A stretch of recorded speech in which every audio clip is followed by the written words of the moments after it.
You're watching ITV. We interrupt our programming for a breaking news coverage. Please stand by.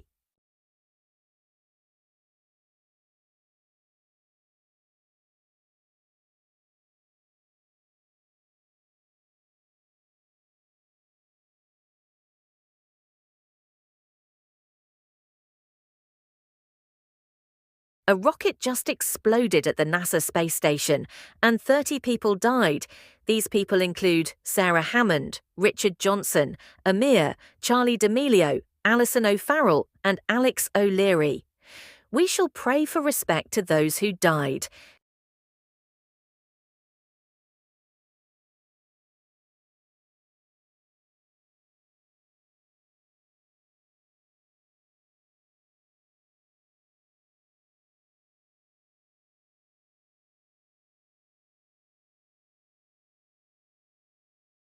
We shall now return to our programming.